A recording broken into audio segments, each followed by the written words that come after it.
So तुम्ही कमेंटमध्ये नक्की सांगा की कोणती फॉग लाईट या बाईकसाठी बेस्ट आहे. तुम्हा सर्वांचं स्वागत आहे आपल्या एका नवीन व्हिडिओमध्ये. आणि आज आपण जातो आहे शिर्डीला आणि सकाळचे वाजले 5. आता आपण जस्ट नारळ फोडला आणि आता आपल्यासोबत या राईडला जॉईन होणार आहेत पूजा आणि ओमकार. पूजा ही माझ्या बायकोची फ्रेंड आहे. सो ती आणि तिचा मिस्टर या प्रवासाला आपल्यासोबत असणार आहेत. ॲज ए कपल राईड म्हणून ही त्यांची पहिलीच राईड आहे आणि आमची ही या बाईकवर ही पहिलीच राईड आहे या राईडला. सो आपला पहिलं डेस्टिनेशन जे असणार आहे ते असणार आहे म्यानमार गेट, जे की आहे इगतपुरीला. सो ते इगतपुरीचं म्यानमार गेट करून मग पुढे आपण श्री स्वामी समर्थ गुरुपीठ जे आहे त्र्यंबकला, तिथे आपण दर्शन घेऊन दुपारचा प्रसाद घेऊन मग पुढे आपण जाणार आहे त्र्यंबकेश्वरला. मग तिकडचं दर्शन घेऊन मग पुढे आपण निघणार आहे वे टू शिर्डी. सो असा आपला काहीसा प्लॅन आहे या 2 दिवसामध्ये, सॅटर्डे संडे. आज आहे सॅटर्डे. थोडंसं मिक्स फिलिंग आहे कारण की ह्याआधी आपल्याकडे होती ॲव्हेंजर ब्ल्यूबेरी आपली, त्याच्यावर राईड करताना खूप मजा यायची. आणि आता नवीन बाईक घेतलं ते सुद्धा फिलिंग हॅपी आहे, पण थोडं सॅड वाटते की आपल्यासोबत ब्ल्यूबेरी नाही आहे. म्हणजे असं मिक्स फिलिंग आहे की नॉट सॅड नॉट हॅपी असं वालं फिलिंग आहे. इतक्या पहाटे निघून पण आम्हाला थोडंसं ट्रॅफिक लागलं आहे भिवंडी बायपासला. सो गेली 10 मिनटं मी ट्रॅफिकमध्येच आहे. ते आपली पुढे वाट बघतायत. सो फायनली आपल्याला भेटलेत ओमकार आणि पूजा. ते राईड करत आहेत पल्सरवर. सो पटापट निघूया. आणि आपला नेक्स्ट स्टॉप असणार आहे डोगरा फूड मॉल, जो की आहे कसराघाटच्या आधी. आणि आपल्या राईट साईडला आहे समृद्धी महामार्ग, जो की नव्याने सुरू झाला आहे. आणि म्हणजे तो डायरेक्ट नागपूरला घेऊन जातो, तो वाला रूट आहे हा. आणि आपल्या नशिबात तो नसल्यामुळे, म्हणजे बाईकला एंट्री नसल्यामुळे आपण जातो आहे जुन्या हायवेने, म्हणजे जुना नाशिक हायवे जो आहे त्या रोडने आपण जातो आहे. सो इंस्टाग्रामला तुम्ही स्टोरी वगैरे बघत असाल, तुम्हाला माहिती असेल की मी नवीन बाईक घेतली आणि नवीन बाईक जस्ट आली आपल्याकडे. आणि या नवीन बाईकची एक पहिली सर्व्हिसिंग मी होऊ दिली आणि त्यानंतर मग असा प्लॅन केला की कुठेतरी 2 दिवसामध्ये जाऊन यावं. आमच्याकडे 2 दिवस होते, शनिवार आणि रविवार. त्यामुळे आम्ही मग हा त्र्यंबकचा आणि मग त्र्यंबकेश्वरचा आणि मग शिर्डी असा प्लॅन बनवला. आणि तो प्लॅन सक्सेसफुल होतो आहे आणि सकाळच्या मस्त वातावरणात राईड करायला खूप जास्त मजा येते. सो या राईडला आपल्यासोबत आहेत ओमकार आणि पूजा. सो त्यांचीसुद्धा पहिलीच ही लाँग राईड आहे तसं म्हणायला लागलं तर. तशी आपलीसुद्धा ही पहिलीच लाँग राईड आहे आणि त्यामुळे खूप जास्त मजा येते. बाय द वे, आपल्या जुन्या ब्ल्यूबेरीला तुम्ही जितकं प्रेम केलं तितकं तुम्ही या बाईकवरसुद्धा प्रेम कराल. सो जुन्या बाईकला आपलं नाव ठेवलं ब्ल्यूबेरी, तसं याही बाईकला आपल्याला नाव ठेवायचं आहे. सो तुम्हीसुद्धा माझ्या बाईकला नाव नक्की सुचवा. कमेंट करून नक्की सांगा मला की कोणतं नाव बाईकसाठी परफेक्ट असेल. ठाणे ते डोगरा फूड मॉल हे अंतर 93 किलोमीटर्सचं अंतर आहे. सो पहिल्या टप्प्यात आपण 93 किलोमीटर्स कवर करतो आहे. सो फायनली आपण पोचलो आहे डोगरा फूड मॉलला. आणि इथे आपण जस्ट मिसळपाव खाल्ली. मी चौघांनी 4 मिसळपाव घेतल्या. So taste was good. आणि या मिसळला मी रेटिंग देतो आहे 4 out of 5. By the way, Pooja photos काढते आमचे बाईकवरचे. तुम्हाला स्क्रीनवर दिसत असतील ते फोटो त्यांनी काढलेले आहेत.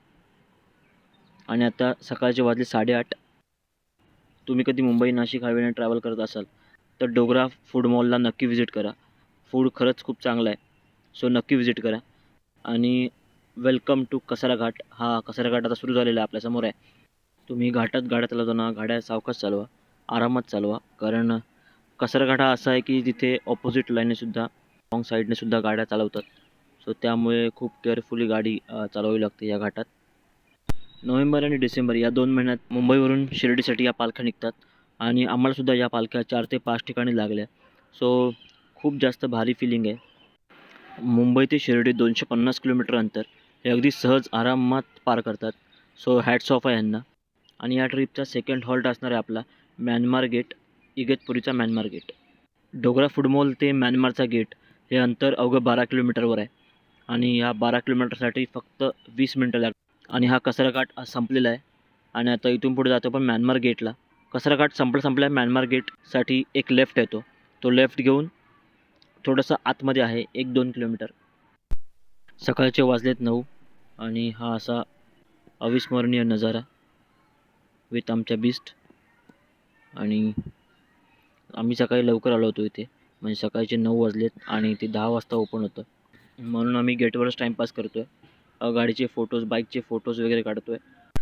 सकाळचे वाजलेत 10 आणि आता आम्ही गेटच्या आतमध्ये आलो आहे. गेटच्या आतमध्ये हा असा सुंदर गार्डन आहे, जिकडे तुम्ही फेरफटका मारू शकता. सुकूनवाली प्लेस आहे ही. खूप शांतता, खूप शांतता. आणि तुम्ही हे समोर बघताय हा आहे मेडिटेशन हॉल. सो तुम्ही इथे बसून मेडिटेशन करू शकता. म्यानमार गेट हे शांततेचं आणि सांस्कृतिक प्रतीक मानलं जातं. म्हणूनच म्यानमार गेट हा अशा शांत ठिकाणी बनवण्यात आला आहे जिकडे लोकांना ध्यानस्थ बसता यावं, शांत वाटावं. सो इथून निघतो आहे आपण आता आणि जातो आहे वे टू त्र्यंबकला. त्र्यंबकला आहे श्री स्वामी समर्थ महाराजांचं गुरुपीठ. सो तिकडे आपण जातो आहे. ती पण अशीच शांत प्लेस आहे. सो इथे आपल्या बाईक पार्क केल्यात, त्या बाईक काढतो आपण आणि निघतो आपण लगेच. म्यानमार गेट ते श्री अखिल भारतीय स्वामी समर्थ महाराज गुरुपीठ त्र्यंबकेश्वर हे इथून 64 किलोमीटर दाखवतं आपल्याला. त्यासाठी लागणार आपल्याला 1.5 तास. आणि शॉर्टकट नाही घेत आपण, म्हणजे घोटीवरून लेफ्ट नाही मारता आपण. MIDC अंबड मार्गे तिथून लेफ्ट घेतो आहे. थोडेसे किलोमीटर वाढतील पण रोड चांगला आहे, त्यामुळे तो रोड घेतो आहे आपण. चला, मुंबई नाशिक महामार्गावरून आपण लेफ्ट घेतला आहे. राईट साईडला आयशर टेम्पोचा शोरूम आहे, तिथून लेफ्ट मारला आणि सरळ या रोडला लागलो आहे, गावातल्या रोडला. रोड मस्त लागला आपल्याला, पूर्ण गावचे रोड लागले आणि या रोडने आपण पुढे त्र्यंबकेश्वरच्या रोडला जॉईन होणार आहोत. पुढे आता पुढे येऊन आपण लेफ्ट मारला या रोडला. हा आहे नाशिक त्र्यंबकेश्वर रोड. त्या रोडला आपण तर जॉईन झालेलो आहोत आणि सरळ पुढे एक 10 किलोमीटरवर त्र्यंबकेश्वर आहे. रस्त्यांची अवस्था म्हणाल तर खूपच खराब आहे. 1-2 किलोमीटर रोड चांगले आहेत आणि बाकीचे रोड खूपच खराब आहेत. खड्डे जास्त आहेत आणि डायव्हर्जन खूप आहेत.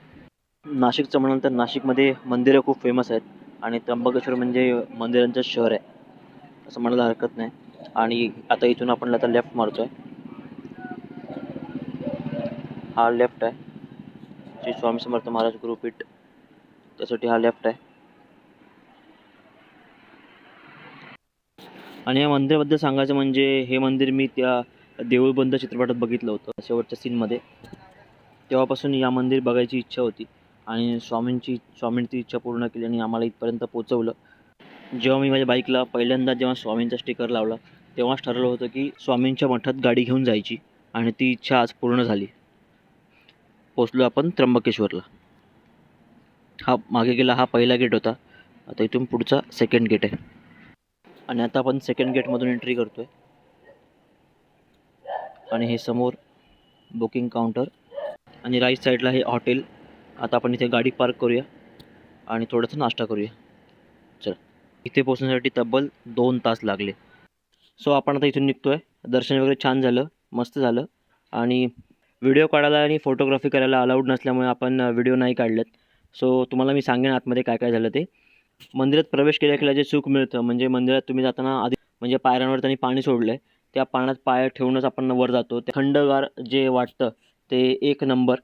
मंदिर आणि परिसर इतका स्वच्छ आणि सुंदर आहे त्यामुळे तिथून निघायची इच्छा होत नव्हती आणि त्यातच आमचा थोडाफार वेळ गेला. मंदिरात आम्ही दर्शन घेतलं आणि मग पुढे आम्ही गेलो प्रसादालयामध्ये. प्रसाद घेण्यासाठी आम्ही गेलो. चौघांचे आमचे 120 रुपये झाले तिकडे, म्हणजे 30 रुपये एकाचे. असे प्रसादालय म्हणजे खूप जास्त चांगली सोय आहे. म्हणजे तुम्हाला लागेल तितकंच अन्न घ्या, ते अन्न कुठेही वेस्टेज म्हणजे वाया जाता कामा नये याची काळजी घ्या, तुमच्याकडून खबरदारी घ्या. मंदिरातून खाली उतरून मग आम्ही गेलो, खाली आलो, पार्किंगजवळ आलो, बाईक घेतली आणि मग सरळ पुढे आम्ही गेलो त्र्यंबकेश्वरला. तिकडे शूटिंग अलाउड नसल्यामुळे तिकडचं काही शूट घेतलं नाही आहे मी. आणि त्र्यंबकेश्वर मंदिरात प्रचंड गर्दी असल्यामुळे, कारण सॅटर्डे संडे आहे त्यामुळे खूप प्रचंड गर्दी होती. ती गर्दी बघूनच आम्ही रिटर्न फिरलो, आम्ही दर्शन नाही घेतलं. परत गाड्या काढून परत इथे आलो आणि इथे येऊन बॅगा घेतल्या आणि बॅगा गाडीवर लोड केल्या, सामान लोड केलं आणि मग आता इथून आम्ही निघालो वे टू शिर्डी. सो आमच्याकडे बॅगा खूप होत्या, कारण गाडीवर बॅगा लोड होत्या, त्या अशाच ठेवून आम्ही जाऊ शकत नव्हतो. म्हणून आम्ही तिथे रिसेप्शन काउंटरला विचारलं तर त्यांनी लगेच हो म्हणाले. रिसेप्शन काउंटरला आम्ही बॅगा तिकडे ठेवल्या आणि मग पुढे आम्ही दर्शन करायला गेलो आणि पुन्हा येऊन बॅगा सेफ होत्या, त्या परत बॅगा घेऊन मग परत आम्ही आता शिर्डीला निघतो आहे. त्र्यंबकेश्वर ते शिर्डी हे 113 किलोमीटरचं अंतर जाण्यासाठी आम्हाला लागणार होते तब्बल 2.5 तास. शिर्डीला जाण्यासाठी आम्हाला लागणार होतं नाशिकचं सिटीमधलं ट्रॅफिक. आता आपण एंटर करतो आहे नाशिक सिटीमध्ये आणि नाशिक सिटीमध्ये थोडंफार ट्रॅफिक हे असतंच, ते पार करतो आहे आपण आता. आणि नाशिक सिटीतून बाहेर पडलो की सरळ आपण सिन्नरच्या रोडला लागणार आहोत. नाशिक सिटीमध्ये एंटर केलं आणि आपल्यासोबत एक सीन झाला आहे.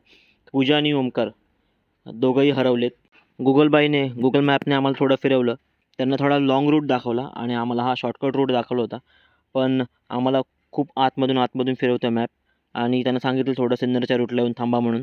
सो ते पुढे आपली वाट बघतायत, त्यांना आपण जाऊन भेटू. चला. सो आता आपण नाशिक सिटीतून बाहेर पडतो आहे आणि आपल्याला भेटलेत ओमकार आणि पूजा. सो ते थोडे बाहेर सिटीच्या बाहेर येऊन थांबले होते आणि त्यांना घेऊन आता आपण पुढे जातो आहे. नाशिक सिटी सोडली आहे. थोडा मोकळा श्वास घ्यायचा आपल्याला. थोडासा ब्रेकची गरज आहे. म्हणून आपण थोडं पुढे जाऊन एक धाबा शोधतो आहे. जिथे आपण चहा वगैरे घेऊ आणि थोडंसं खाऊ आणि मग पुढे फ्युएल ब्रेकसाठी थांबू. पाव पाहिजे का? नाही नाही चटणी आहे का? एक एक गरम गरम आहे ना. कशी होती राईड? राईडचा प्रश्न नाहीये. राईड चांगलीच आहे. नाही राईड चांगली होईल. पहिली राईड होती ना म्हणून एक्सपिरियन्स माझी फर्स्ट टाइम. पुढच्या वेळी मग बघू आम्ही पण यांची party सेकंड करायला. टाइम. आमची लॉंग ड्राईव्ह ट्रिप म्हणजे मुंबई to डोंबिवली. तू खरं रेकॉर्डिंग केलंय? अरे मग ते टायमर का चालू आहे? ते चालूच असतं. किती दिवस राहते बॅटरी? एकच तास? चालू बंद करायला. सनसेट गेला आपला. असं कर काकडा आरती घेऊया परत येऊन बेडरूम वर झोपूया. हा झोपूया. हा घेऊन झोपूया. थोडं व्यवस्थित वाटलं ना हा. तर दुपारी जेवून निघूया. हा संध्याकाळचा हा असा मस्त सनसेट आणि आम्हाला जस्ट पेट्रोल भरलं आहे. वॉशरूमला वगैरे जाऊन आलो आणि आता इथून निघूया. मस्त वातावरण आणि या वातावरणात राईड करता अजून जास्त मजा येते. सो हे सगळं असं बघायला मिळणं खूप जास्त दुर्मिळ असतं आणि ते राईडला गेल्याशिवाय मिळत नसतं. त्यामुळे राईड हे आयुष्यात केल्याच पाहिजेत. त्याशिवाय हे असं बघणं आयुष्यात नसतं. भारी वाटतं, मजा येते. आणि आता इथून शिर्डी दाखवतं आहे 68 किलोमीटर. त्यासाठी लागतं आहे तब्बल 1.5 तास. शिर्डीला पोचता आपल्याला संध्याकाळच होणार. संध्याकाळी 7, 7:30, 8 वाजतील पोचायला. ज्याप्रमाणे आम्ही विचार केला होता की रस्ते खराब असतील त्यामुळे गाडी पळवायला नाही मिळणार, पण त्या पलीकडे जाऊन हे जे रोड आम्हाला लागलेत इतके सुंदर, इतके भारी रोड लागलेत. ॲज अ पिल्लियनसुद्धा ही बाईक खूप जास्त चांगला परफॉर्म्स करते. या राईडच्या दरम्यान मी जी आत्तापर्यंत बाईक चालवली त्यात मला आत्तापर्यंत सगळ्यात बेस्ट रूट हा वाटला. बेस्ट रोड हा वाटला की ज्यावर मी बाईक आरामात चालवतो आहे. होंडाचं हे जे इंजिन आहे, हे जे परफॉर्म करतं आहे ते क्लास आहे.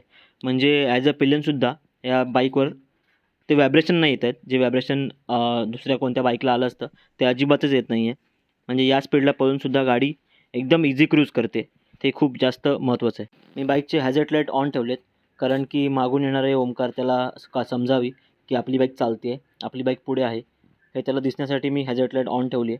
कारण काळं खूप जास्त पडलं आहे. इन फ्युचर आपल्या बाईकला फॉग लॅम्पची जास्त गरज आहे. कारण बाईकचे जे हेडलाईट आहे ते इतकं तगडं नाही आहे. म्हणजे आहे नॉर्मल, म्हणजे 50% काम करतं आहे. अजून लाईटसाठी फॉग लॅम्पची गरज नक्कीच पडणार आहे. सो तुम्ही कमेंटमध्ये नक्की सांगा की कोणती फॉग लाईट या बाईकसाठी बेस्ट आहे. आता रात्रीचे वाजलेत 8 आणि आता आम्ही जस्ट शिर्डीमध्ये एंटर करतो आहे. सॅटर्डे संडे आहे त्यामुळे गर्दीसुद्धा असणारच आहे. सो त्यामुळे थोडा वेळ लागेल पोचायला. 2 आठवड्यापूर्वीच बुकिंग करत होतो. साई संस्थांच्या ज्या रूम आहेत त्या वेबसाईट आहेत साई संस्थांची, त्यावर आम्ही सर्च करत होतो. तर आम्हाला सॅटर्डे संडे असल्यामुळे ऑलरेडी रूम फुल झाल्या होत्या. म्हणजे महिनाभर आधीच बुकिंग करावं लागतं, त्याशिवाय तुम्हाला रूम मिळत नाहीत. तुम्ही सॅटर्डे संडे जाणार असाल तर 1.5 महिना आधीच रूम बुक करा, हे तुम्हाला माझं सांगणं आहे. त्या रूम न मिळाल्यामुळे आम्ही ऑनलाईन बरंच सर्च मारलं तर आम्हाला साई मंदिरच्या ऑपोजिटला साई रघुनंदन नावाचं एक लॉज हॉटेल मिळालं. सो आम्ही तिथे रूम बुक केल्या आणि त्या मालकाशी काहीही कॉन्टॅक्ट न करता, म्हणजे अजूनपर्यंत काहीच कॉन्टॅक्ट नाही केला, ना मेसेज केला.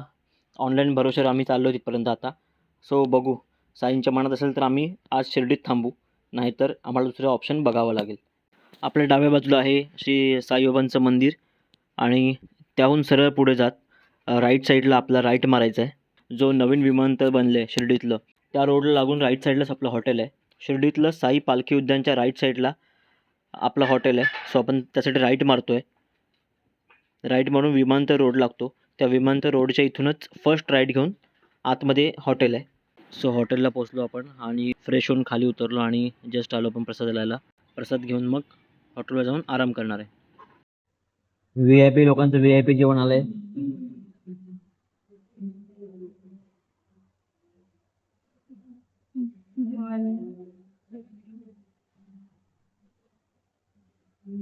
चपाती, पापड, 2 भाजी, कांदा, 1 स्वीट, ही भाजी आहे ना, ही भाजी आहे. चटणी. ही नाही ना. या जेवायला. सो प्रसाद घेऊन आम्ही निघालो रूमवर. तुम्हाला हा व्हिडिओ आवडला असेल तर नक्की लाईक शेअर आणि सबस्क्राईब करायला अजिबात विसरू नका. पुन्हा भेटूया शिर्डीच्या दुसऱ्या भागात. पुढच्या भागात तुम्हाला दिसणार आहे आपण सकाळी जाऊन दर्शन घेणार आहे. सो ते दर्शन पण कसं घेतो आहे त्याचा पूर्ण व्हिडिओ तुम्हाला पुढच्या भागात बघायला मिळेल. हा व्हिडिओ आवडला असेल तर नक्की एक लाईक करा.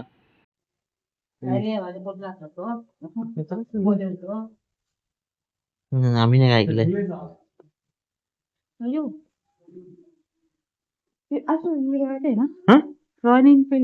हा जुनं आहे ते खूप.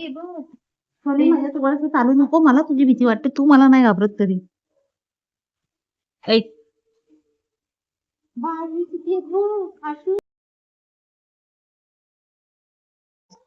अच्छा अच्छा अच्छा.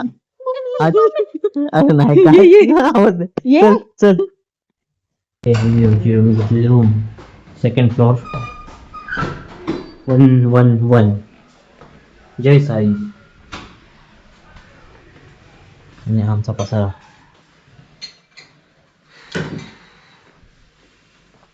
5 बेड विथ वॉशरूम.